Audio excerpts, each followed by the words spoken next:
Ayan po ang aming pinapakain. Early Win Immuno Booster. Gawa po yan ng Pigrulac. 15 days old na mga piglets, mga ka-asenso. Ayan, may dalawang maliit. Yan po kung tawagin ay gipos. Normal lang po yan. Kahit sa ang farm po tayo pumunta, may lalabas at may lalabas talagang pinakamaliit na kapatid na either isa o dalawa hanggang tatlo. So sa amin may dalawa po na lumabas. Ayan po sila. Sa edad nila na 15 days, ayan, marunong na silang uminom, marunong na silang kumain. Only feeding lang po dahil hindi naman nila nababasa yung feeds sa kanilang semi-automatic feeder. Ayan po ang aming pinapakain. Early Win Immuno Booster. Gawa po yan ng Pigrulac under po ng Unibet. Ayan po yung aming saw. Sa 29, maiwawalay na po ito. Ngayon po ay nasa 15 days old po sila. Ayan po yung iba.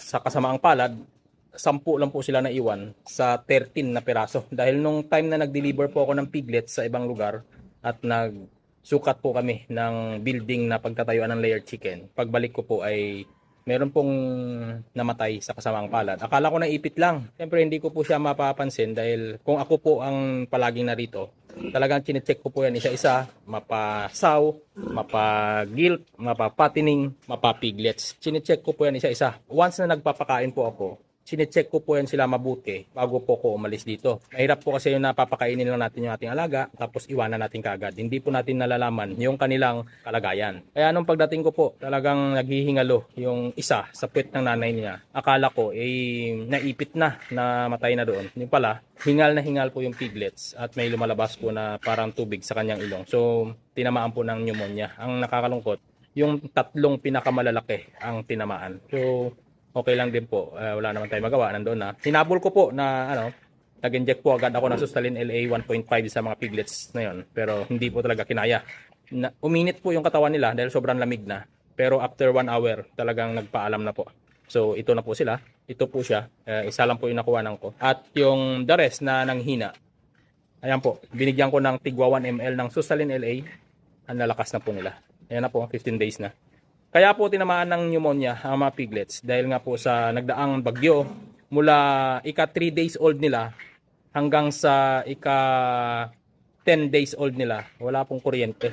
So wala po tayong magamit na heater sa ating mga piglets. So okay lang din naman po. Malaking bagay yung nawala. Alos 21,000 yung nawala sa atin nung araw na yon. Pero kailangan natin tangkapin. Yung 21,000 po hindi po yung capital. Yun po ay bahagi ng ating tubo sana o ginansya. Sige na po, patuloy lang tayo. Ingat palagi mga ka-asenso.